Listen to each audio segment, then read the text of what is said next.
Thank you for joining us here on the 30th for our latest macro zoom on the energy market. This is Charlie Lichem speaking, founder of CSL Capital Management. Very pleased to have with me this morning three of our partners and Energy Council members. Dan Yergin, current vice chairman of S&P Global, founder of CERAWeek, and author of many books, including The Prize. We've got Scott Sheffield, founder, former chairman and CEO of Pioneer Natural Resources, which he sold to Exxon last year, one of the largest U.S. energy deals ever.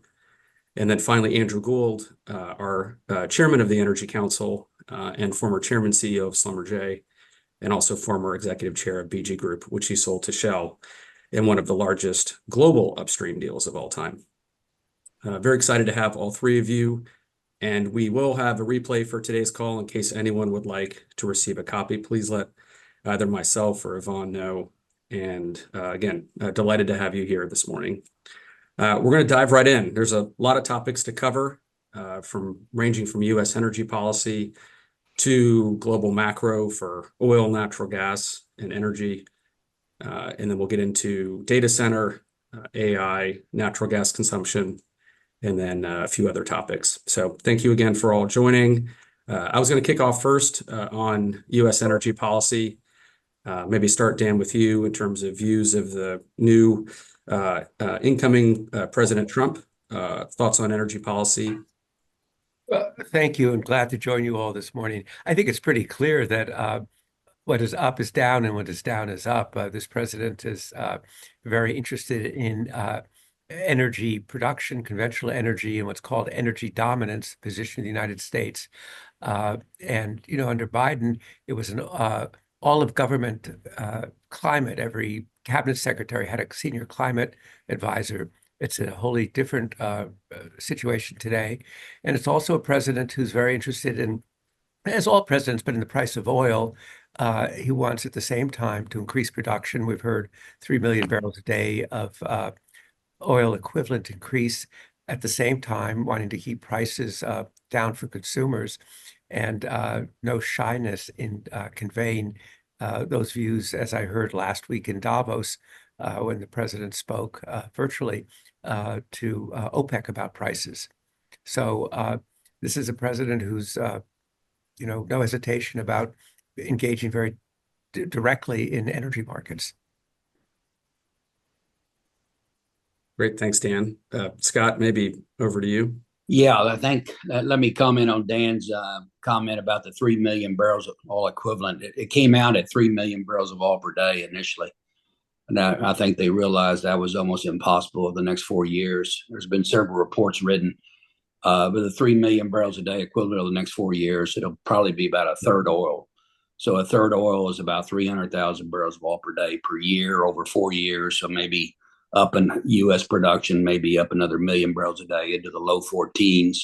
But most of it's going to be coming from natural gas and natural gas liquids, including the Permian, and depending on what other dry gas shale plays, Haynesville, Marcellus, and other things, based on infrastructure, things that happen in Congress, whether or not they can speed up infrastructure, new LNG projects. One last comment is that he's only in power for 4 years, and LNG projects take a lot longer to get built.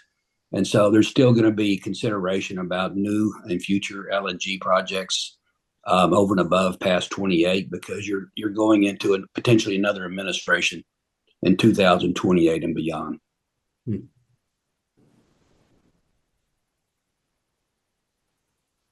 Great. Thanks, Scott. Andrew, do you want to comment further? I don't have a lot to add, except to say that I don't know what to call the incentives or the threats, whatever he's making overseas, will probably work for a short time, but everyone will immediately start making contingency plans. That if things with Trump go bad, what do we do next? And obviously, the two countries that are going to be the most active with that, even if they try to accommodate Trump for the moment, India and China. China has never liked relying on the US at all, particularly in gas, particularly in LNG. And India has still a lot of decisions to make about where they're going to source their imports from, because they are going to have massive inputs. And the other thing is, there is a factor in this which nobody likes to talk about, but it's really fundamental to the whole equation in the next 4 years, and that is whether or not there is a peace in Ukraine. Because if there is a peace in Ukraine, Germany will go right back to pipe gas. I mean, if you talk to politicians in Germany, no, we'll never do that. You talk to business people, we have no choice. I'm sure Dan must have picked up on this in Davos. And India still has options, but I suspect they will keep them open until they see how the land lies. So I think his vis-a-vis the international market, his cajolement at the moment will work. OPEC was going to release some more production anyway, but people will start to prepare contingency plans. Mm-hmm. So let me jump in there. Europe and like to blame their problems on natural gas. But of course, would also certainly heard that at Davos, and as Andrew Rill knows, maybe the biggest problem for the European economy is not availability of natural gas. It's the EU, it's the regulation. Yeah. I don't know if it's correct, but one CEO said that in the last 3 years, the EU has written 48,000 pages of regulations just for a chemical industry. So it's very easy for, to just say, oh, it's an energy problem, but it's a EU regulatory and the costs that have been imposed. I think secondly, on China, when I was in China a few weeks ago, Andrew's point was really brought home to me, talking to one of the senior Chinese about, well, Trump tariffs. It was like, well, we'll wait and see, and we will respond. And maybe we'll see in March that they'll respond in economic policy once they see what's there. And then Scott talked about LNG. We came out with a report the same day as the Department of Energy's report on LNG, which was a very strange report. But I think one of the things that really hit me, and both Andrew and Scott will know this, but people don't understand the scale of what's happened with LNG. In 9 years, to go from no exports to being the world's largest exporter, and the value of U.S. LNG exports is half the value of all semiconductors, more than soybeans, twice what Hollywood and television exports. So this is a very big business. And as Scott suggested, it still has a lot of room to grow, but the uncertainty that a presidential term is only 4 years. Because the previous administration really was, to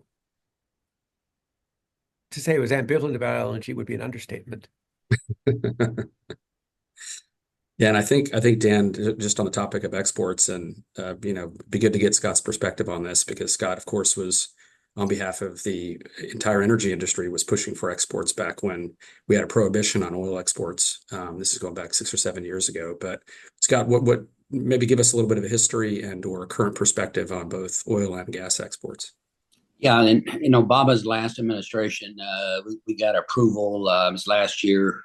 It was 8-year term. We got approval to export crude oil to equalize WTI with Brent around the world. That's been very successful. We've been exporting around 4 million barrels of oil per day, some higher, some cases higher, up to 4.5, as much as 4.5. Pipelines were overbuilt in the U.S. Permian's a good example. They built immediately, fairly quickly, about 8 million barrels a day. We're probably around 6.5 right now. It's getting tighter in the Permian. May need another pipeline at some point in time, crude oil pipeline. But I anticipate if we get up to right now, we're at 14 BCF a day. We'll be getting up to 26 BCF a day by 28, and we could get up to somewhere between 30 and 35, depending on future projects. And the question is, are we going to overbuild in LNG? Typically what happens if they can get the financing and get the approvals, we could end up overbuilding. Then the question is if you add, say, 12 BCF a day to 15 BCF a day of additional export demand, and then you couple that with, we'll get into the AI in a minute, but I just got back I'm on a large pipeline board company, the largest gas pipeline transmitter in the country. And the amount of gas demand for AI is staggering over the next several years. And so the big unknown question is what is gas production in this country going to do? I've always thought U.S. there's plenty of we lack oil. The Permian came through, the Bakken came through, the Eagle Ford came through, but they're starting to flatten out, as we all know. A big question is what happens to gas drilling over the next several years to fill this demand on both AI and also export demand on LNG. Absolutely. No, it's And I think President Trump's national energy emergency is really about two things. It's exactly about what Scott talked about. One is permitting, being able to get things built, and two is expanding natural gas. Of course, we've had the Secretary of Energy, Chris Wright, here in the past in some of our previous partners meetings and one or two macro calls many years ago as a partner of ours and on one of our companies. Have you guys caught up with the Secretary in the last few weeks and had the benefit of any feedback from him? He and I were texting last week on a few topics, but any thoughts just on Chris Wright's confirmation and the role he'll play with President Trump? Well, he has President Trump's confidence, and this is somebody who knows not only oil and gas, he actually knows, I think he went to Berkeley to study solar energy. He went to MIT to study fusion. So he's a very curious person. So I think it's pretty exciting to have him as Secretary of Energy. Yeah, no, absolutely. Maybe final question on perhaps the Washington perspective, tariffs. I know it feels like it's been something that we've been hearing about in all sectors of potential geographies as well as in different industries. What are your guys' thoughts on just the impact in terms of either specific sectors of energy that could be more impacted than others, or is it a lot of hype at this point? Did you read what? Let's did you read what the?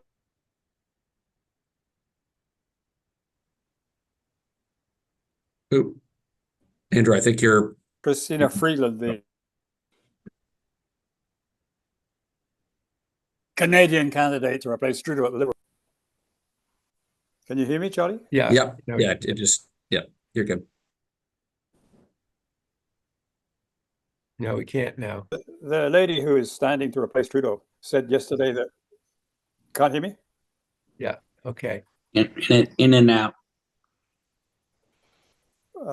She said that Trump is going heavy on everybody. No, we're losing him again. In order to threaten eventually China. I don't know what's going on. Let Dan comment. Charlie, go ahead. Yeah. Well, I mean, the president is, as he says, he loves tariffs, and this is his, his tool to achieve other objectives. The notion that it's going to be, we now we're going to have a new Department of External Revenue, but we're not going to go back to the 19th century when tariffs were the main source of revenue for the federal government.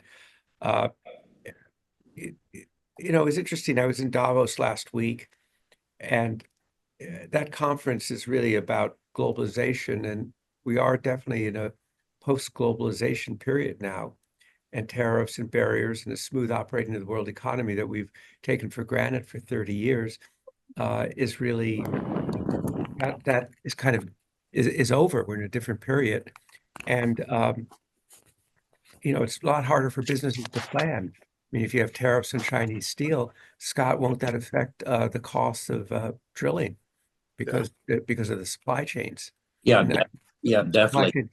Supply chain. Maybe Scott, you might elaborate on that because I don't think supply chains are well understood. Yeah, I've been through the steel business probably for my entire lifetime, 40 years, and anti-dumping has been going on. U.S. steel manufacturers, most foreign manufacturers have built and acquired steel mills inside this country to solve the problem. And I think that's what Trump is trying to do with all manufacturers and try to bypass what's happening in Mexico. China can't build in Mexico, then all of a sudden export it through Mexico into the U.S. That's what he's trying to stop. Things like that. He wants everything built, and if he gets the corporate tax rate down to 15%, if you build in the U.S., that'll be a big win to really get companies focused in the U.S. to build in the U.S. Mhm. You know, it's interesting. I mean, I don't think we're going to go back to the 1950s and 60s to the great days of manufacturing. And of course, plants that will be built will be highly automated. That it won't, you know, but nevertheless, this has become the symbol, and you know, protectionism and nationalism, and the notion of complex supply chains where the only objective is efficiency. That's off the table. And of course, that's a big problem for companies to how do you readjust? And as Scott said, you know, is this a permanent trend or is this a 4-year phenomenon? Mhm. But again, I was at Davos and the president came on and he said that Saudi Arabia, the Crown Prince, had committed $600 billion of investment. And he said, but, you know, why not $1 trillion? And I think that's, why not? He needs higher oil prices than the Crown Prince Well, versus. isn't that the problem? That and people also have to invest in their own countries. But you know, low oil prices, but more drilling. You know, we know about capital discipline. I think that's Well, go ahead, Can you hear Andrew. me now, Charlie? Can you hear Yeah, me? we can hear it. Perfect. The Saudis are learning capital discipline too. They just, you know, stopped a project in Ras Tanura, which is pretty amazing for them. Hmm. Yeah.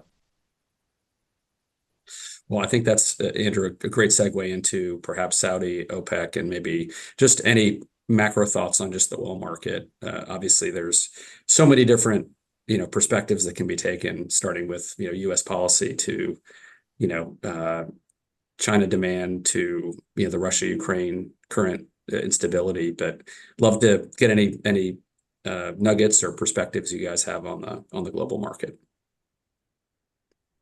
Maybe Andrew, Well, want to start you with know, you? I think everybody agrees pretty much that currently OPEC Plus has 8 million barrels a day of spare capacity. And demand is now growing at less than 1 million barrels a year. So unless there's a pickup in demand, quite substantial one, the price is not going to move very far for quite a long time.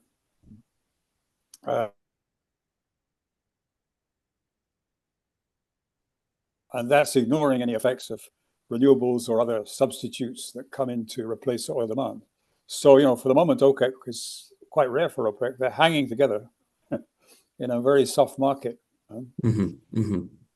Yeah. I mean, wild card or in here in the near term is I think sanctions. Go ahead, please. Yeah. Sanctions on Iran, Venezuela, you mean? Yeah. I don't see them much anywhere else. Well, the sanctions on Russia, of course, too.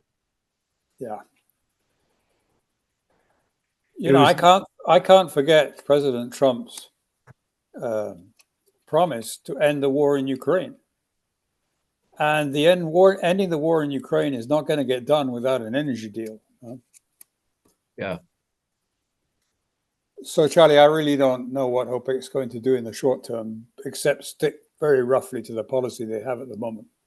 Mm-hmm. I don't see what they can do. If they get some relief from sanctions, that'll be nice. But, you know, I don't know what Dan's opinion of the effectiveness of sanctions has been for the last 4 years, but I don't personally think it's great. And people Well, are more adept at working their way around them. Yes, it helps, but it's not everything. I mean, we saw that, 183 Russian tankers from the Ghost Fleet were sanctioned, but there are 665 ships that were not sanctioned. Yes. But what was interesting is that, you know, the Biden administration was pursuing a contradictory on one hand to keep Russian oil flowing, to keep prices down, on the other hand, reduce Russian revenues. It's pretty tough to do both things. And so finally, in their last week, they put new sanctions on Russian oil Yeah. that would actually Yeah. affect it, because of course any impact on prices would be Donald Trump's problem, not Joe Biden's problem. But so these are the strongest sanctions so far, but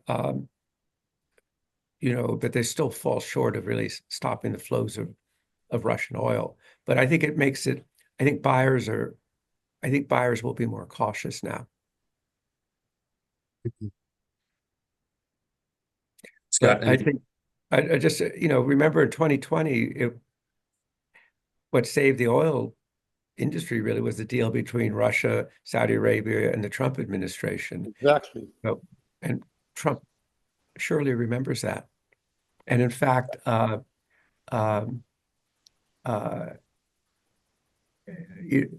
it's very much, they definitely remember it.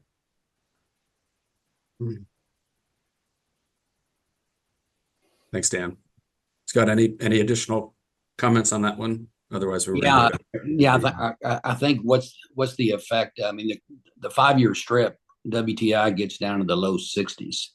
I can promise you there's no way that U.S. production is going to grow 300,000 barrels of oil per day per year over the next 4 years if we're down in the 60s. So you're pretty much going to have flat production. You still may have NGLs and natural gas increasing, but you're definitely not going to hit anywhere close to your 3 million barrels of oil equivalent per day. So Scott, if the president wants gasoline prices to stay, let's say, not much above $3, 65, there's a band of $65 to $75. Does that maintain growth? I think that 70 is sort of a break point once you drop into the 60s. So I would say 70 to 75. I think you can get the growth. 60 to 65, 65 to 70 is that break even point where you're losing a lot of revenues because costs don't come down in those levels. And so it's basically a margin squeeze on the producer. So you don't get any cost relief at all on operating cost or drilling and finding cost. So I think 60 is way too low. 60, 65 is way too low. And also, you're not commenting on the quality of acreage too. No, I was getting ready to add that, Andrew. I said, tier one. Sorry. Yeah, tier one inventory is almost drilled up for everybody. Right. And so you're in the tier 2, tier 3. So at the same time, you get a price squeeze. You're drilling less quality acreage. So good point. Yeah, and I think, Scott, also, maybe this is a kind of a segue to getting into the U.S. market specifically, but if you look at activity levels, rig count continues to, flatten or decline, even in spite of, the oil price increase and the natural gas price increase of the last 2 months. So I think to your point, is there a new plateau that would actually sponsor more activity, in the U.S. market? Yeah, I've only seen one company increase production in the Permian, and that's Exxon, with their budget increase. Chevron's decreasing budget. All the other companies flat to declining in their budgets going into 25. What are the privates saying, Scott? Well, the privates are all bought out now. So you don't think there are any left? No, there's not many left. So and they're too small. So yeah, they're too small. But before I do want to get more into the kind of U.S. consolidation that we've seen in the last 12 months, and perhaps that is, Scott, to some extent, what we're starting to see in terms of activity levels with the FTC, Department of Justice, finally, in Q3, Q4, greenlighting a number of the mega deals that happened last year. It seems like a lot of the blended teams that have been put in place to run the combined businesses are 1 + 1 doesn't necessarily equal 2 rigs or 3 rigs. It might be more like 1.5 or 1.75 in terms of optimizing acreage. And so perhaps that's maybe some explanation in terms of why we're seeing activity levels sort of flatten or decline. I did get one question over the Zoom on LNG. Maybe this is a question for Scott or for the whole group. Do we think the Gulf Coast will be the biggest global beneficiary of LNG over the next sort of infrastructure investment time horizon? Yeah, it's obvious. There are a couple projects, and it's a question whether or not the Trump administration can allow exports out of the Marcellus up in the Northeast. There's 2 LNG projects that are in the works, but they would have to pass legislation to get around state objections. And so that's the big unknown. I mean, it's always better to have LNG projects at the source of the product, like the Marcellus, instead of shipping. It's too costly to take your gas all the way down from Marcellus to the Gulf Coast, and then get it out to the Gulf Coast. And so the question is whether or not those LNG projects get built. That's an unknown question. People are still working it, but right now it's going to be pretty much all Gulf Coast. There's a scope if there's a conservative election success in Canada, that you get a couple more on the west coast of Canada. Mm-hmm. I mean, Shell will undoubtedly add a couple of trains to what they're just completing now. There's a very small project called Wood Forest, and Chevron is still, I don't know what they're doing. They're sniffing around up there. Interesting. Dan, any final comments on LNG? Otherwise, we'll get into the US market for power and kind of data center demand. Let's do that. Okay. I don't know. I think everyone's becoming very quickly, perhaps, experts in artificial intelligence, generative AI, impact on potential, power demand. Certainly this week was an interesting one with the initial news of China's efforts around DeepSeek. I guess, I don't know who wants to take this specific question, but maybe let's dimensionalize first sort of the power demand that's perhaps expected in the US. I don't know, Dan, if you want to maybe kick off with that. Yeah, obviously there's wide range, but roughly it could be the data centers could be 10% of US electricity demand. Some say even higher, but that would be an upper range within 5 years. So as we all know, there's an enormous rush now for it. And it's interesting that in a sense, the tech companies are now the determinants of the reshaping of the electric power industry.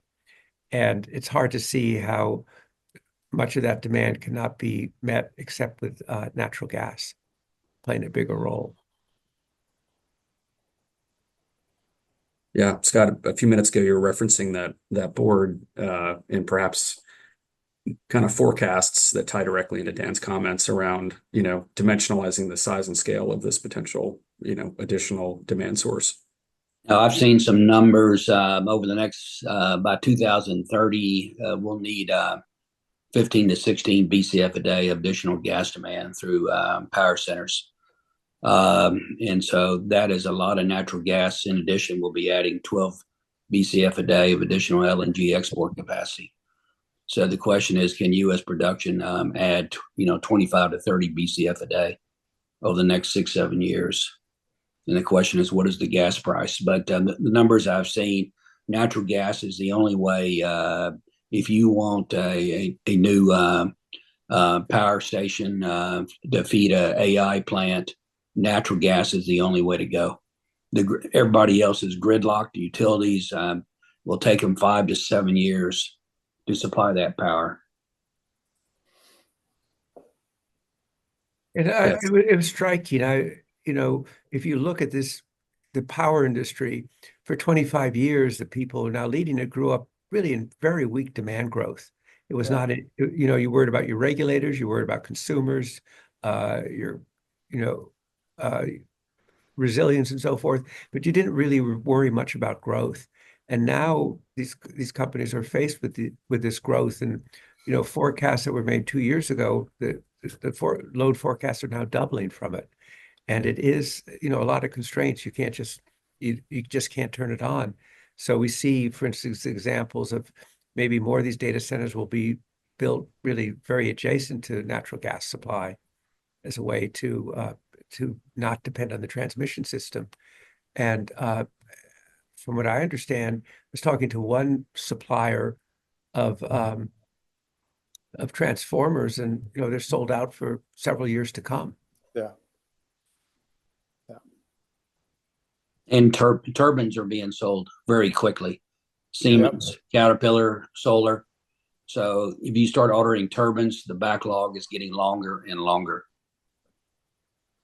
Yeah, no, Which is both LNG and data centers, Yeah. Scott. Yeah. yeah, I I know. think that to get to the sort of numbers that Scott was mentioning, you're going to need a considerable revision in the permitting problems and the infrastructure constraints, particularly in some of the states. Otherwise, it's not going to happen. Yeah. Yeah, I think kind of bringing this to the public markets, you look at GE Vernova, which became an independent company early last year in late Q1, Q2, and you look at how they're being valued by the public market. And again, this is all kind of before the Monday DeepSeek, AI disruption. But we're trading on 20 plus time EBITDA multiples on 26 and 27. So to your point, Scott, of course, turbines being sold out for a number of years, and then people really beginning to, build in pretty high expectations on potential deliveries and size of market. So we have an article that's going to come out in Foreign Affairs in a couple of weeks about rethinking the energy transition. And you look at the numbers, and like if you think California, you assume from what's said, oh, it's all on renewable energy. But you look at California, and about 25% of its electricity, in-state electricity generation, is wind and solar. 50% is natural gas. So I think there isn't an understanding of how fundamental gas is to our electric power system as it is today, as well as to sustaining growth. Yeah, I think to dimensionalize this market, before I launched CSL back at Soros in the mid 2000s, 2004, 2005, the US was only producing about 60 BCF a day of natural gas supply. And you think about now the market, almost being 2 times as large, and that's before any of the potential additional, power requirements or LNG requirements that are potentially driving the market over the next 5 years. It's just really astonishing in terms of performance. Perhaps maybe that kind of broadens more a little bit further across power. I know one question we've got on the Zoom here, just specific to AI specifically. Do we think it'll have more of a profound impact for the upstream and services specific companies? Do we think they're going to play a role in this electrification or power story, or do we think this will be spoken for by other companies? Yeah, since it's upstream question, one of the big issues is that most of the gas production is in the smaller market cap because gas prices is still relatively low. One of the biggest issues is the size of these companies, even with EQT, Range, Expand, the old Chesapeake. They need to get bigger. They need to have more financial power to be able to. The ideal solution, just like the crude oil companies, we could export our oil and get a higher price, or we can sell it on the Gulf Coast domestically. The average gas producer needs to be able to do that, and right now they can't because of the credit and the size of those companies. And so that, I think, there's going to lead to more consolidation, larger producers made by gas companies over the next 5 years, or the gas producers will continue to consolidate to get that financial firepower to be able to choose their markets much easier.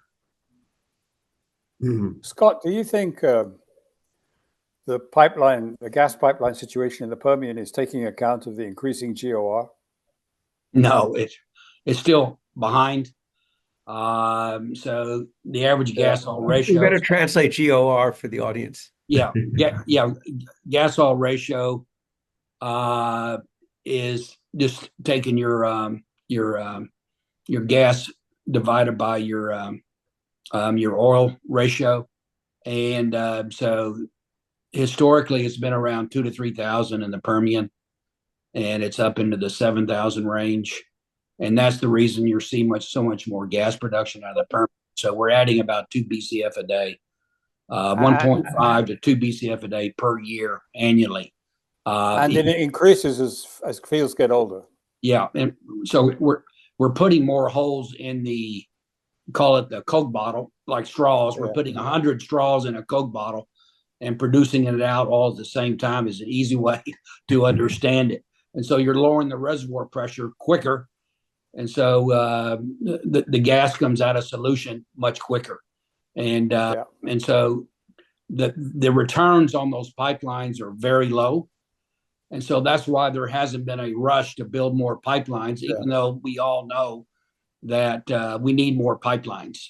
There's a couple more in the works, but it takes time. Maybe the Trump administration will increase the or shorten the time frame to get them built. Interesting.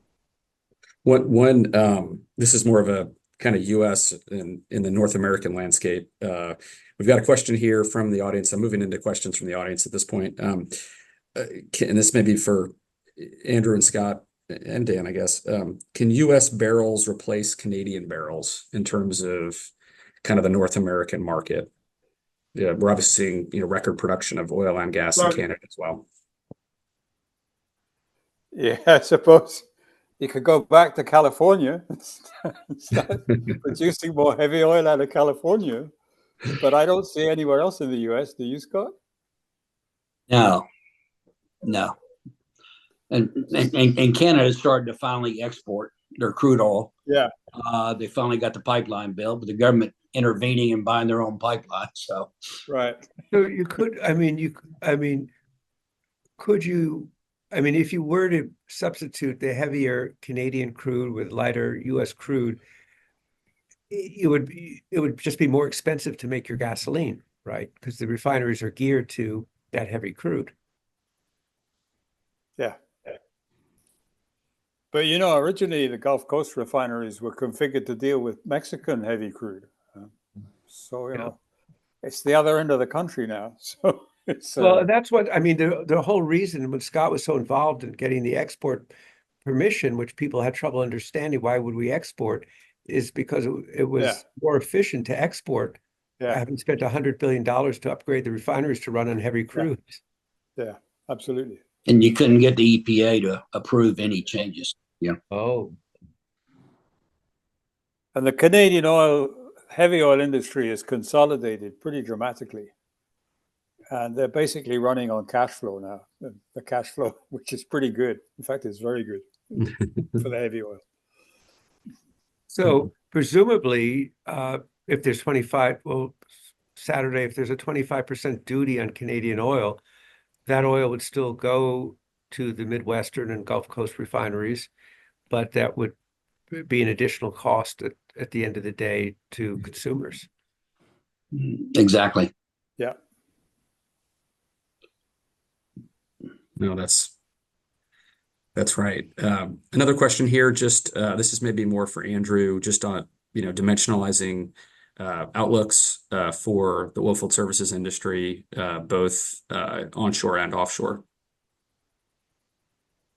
Well, onshore, I think we're in the middle of seeing a consolidation, Charlie, which is not in North America, which is not dissimilar from what the operators did. In other words, there are no new activities. They're putting chunks of activity together and trying to lower their cost. And in fact, the people who've done it best are the rig companies for the moment. But you saw it some extent in pressure pumping, but in drilling services, it hasn't really happened yet. You see it a little bit in the commodities, so sand, mud, etc. But I think that's going to have to go on because you're operating on a reduced rig count, So, and with no real prospect, absent some event we haven't identified, of activity increasing to absorb a higher service activity. And overseas, it's becoming very specialized. In other words, there is a huge volume of production enhancement work, particularly in the Middle East. I mean, it's one of the reasons, the biggest reason Schlumberger is buying Champion is because there's a need for production chemicals in the Middle East, which they've never seen at that level before. And deep water, but it's relatively small, and it's going to be a very select number of companies who play in that. So, I mean, for me, the most interesting thing in the big players is Baker has a very profitable diversion into industrial equipment, as we were saying earlier, through turbines And Schlumberger has a very strong position in digital. I mean, I still get oil company CEOs who say to me, "You've done it again. Who else can we use, for digital?" And that is going to become, it is partially already AI, but it's going to become more and more AI. And, Halliburton, they're basically so strong in North America that I think they have trouble making acquisitions that are not dilutive outside the US. So, it's the Baker and Schlumberger are going in different directions from the past. And Halliburton, as you all see, is very much still concentrated on pressure pumping in North America. Mhm. Okay. Scott, I don't know if you or Dan have any comments specifically on the service sector. The next No. Okay. Yeah. The next question is on methane and emissions. And specifically, do we think the industry will, independent of regulation, continue to move down the path of further, transparency, further oversight, further action among U.S. upstream and services? Rob? Yeah, I don't think we'll see any changes. I mean, the larger producers are going to continue to reduce their emissions and put on sensors. I think over the last 3 years, most large companies have installed sensors at all surface locations. The smaller independent producers can't afford it.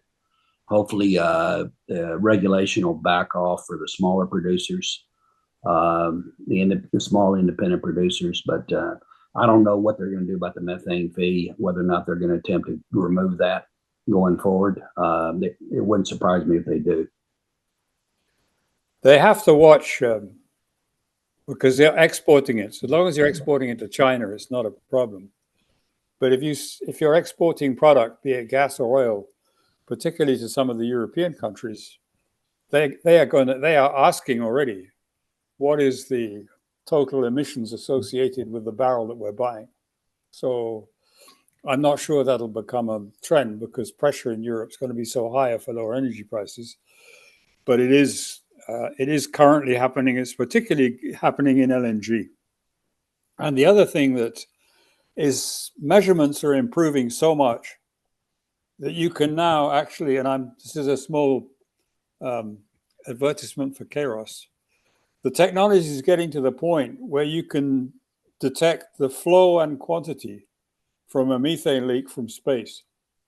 So, up until now, they've been able to detect the leak and the direction of the leak, but not the flow, not the quantity flowing. And we're getting quite close to being able to do that with satellites, which will change the picture quite a lot.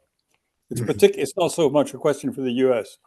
It's a huge question, for example, for all the stans. Kazakhstan, they all have. Turkmenistan has the worst gas leaks of any country, methane leaks of any country in the world. So I agree. I don't think pressure on methane will be reduced. Okay. Maybe two quick questions that have come in. We've got three questions that came in. One specific to Trump and OPEC. I guess just this week he's asking for OPEC to grow production, increase supply, release additional reserves. What maybe commentary specifically on Trump's request of OPEC? And maybe part one, part two would be an addition for me, which is the SPR. What are people's thoughts on the SPR getting refilled over the next year or two by the president? Andrew. Well, I said at the beginning, I don't think OPEC already has a plan in place to start increasing production. And for once, they're not going to have to find an excuse to back off because they're going to say they're doing it to help President Trump, which is fine. I don't think that can last for very long. But it probably will get them over the first hurdle. Mm-hmm. The SPR, I don't think Trump can afford it. But you never know with Trump. But if you're going to add putting that oil back in the ground to the debt, it's not a great idea, particularly given the fluidity of the oil market at this point in time. Dan, you must have a view.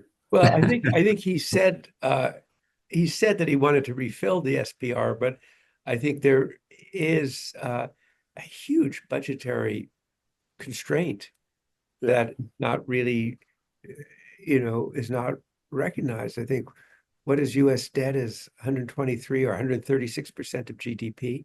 Yeah. I mean, it's unprecedented except in wartime. Yep. 36 trillion Yeah. and growing by 2 trillion per year. So Um, And he's, his number one, economic objective is extending the tax cuts. which is 5 trillion. Yeah. Yeah. Long-term ad. Yeah. let's see here. Two additional questions. Would be good. Maybe Dan, to start with you on this one. Thoughts on nuclear, SMRs in particular? Well, I think it's a 2030s project. Certainly, there's a lot of money and effort going into it. And I think the first one, I guess, is Ontario and then in Texas. But I think it's still to be demonstrated on scale, but certainly a lot of excitement around it. And then there's, billions that have gone into fusion R&D. And it's unprecedented to have venture money in fusion. It was always government money for something that would have an impact in 50 years.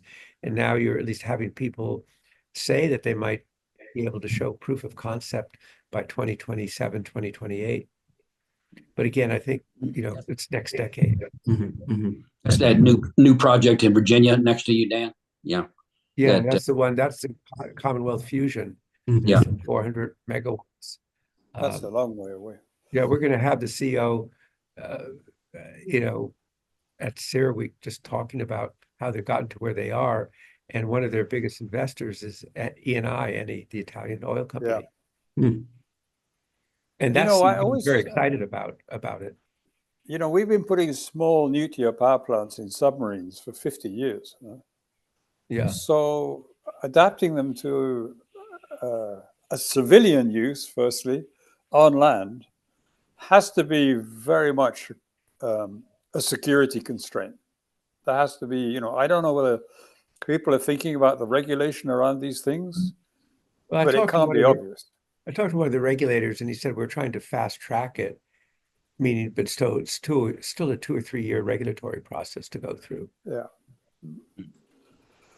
Well, it's fascinating to see the 3 Mile Island situation get reversed. Symbolic. And there's obviously still a number of utility scale major U.S. nuclear sites that may get reversed as well, that were on the path to being retired, that may actually get reconsidered. And certainly the data centers. I sat in with one of the major tech companies discussing, the power question. It's so interesting.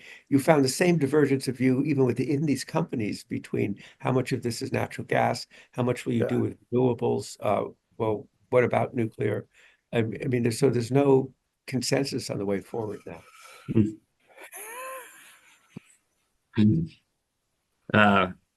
Absolutely. Well, I know we got one more on data center, and I think we will have covered this topic. This again is with more of an oil and gas angle, in terms of, even this week, Mike Wirth, had the Chevron announcement with GE.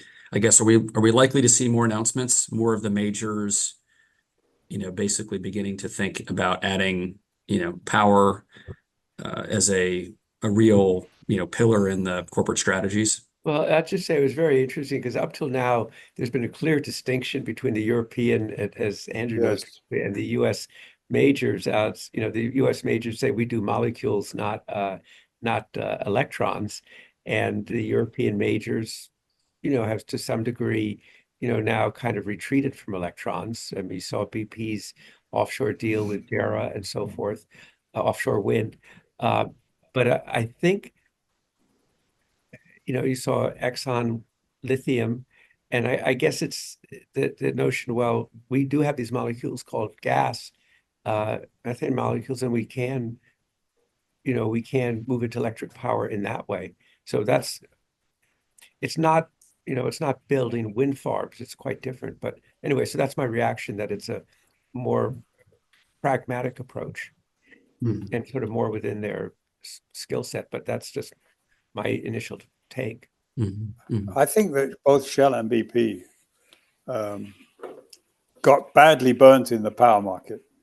So they've backed off power. They've kept one or two things like, when they have a huge retail network like Shell does, they've kept charging stations and stuff like that. But actually providing the power themselves, I don't think they'll go there. I think they're going to provide gas or wind or whatever, but they're not going to actually sell the power directly into a retail network. Mhm. I think the Chevron formula is quite smart.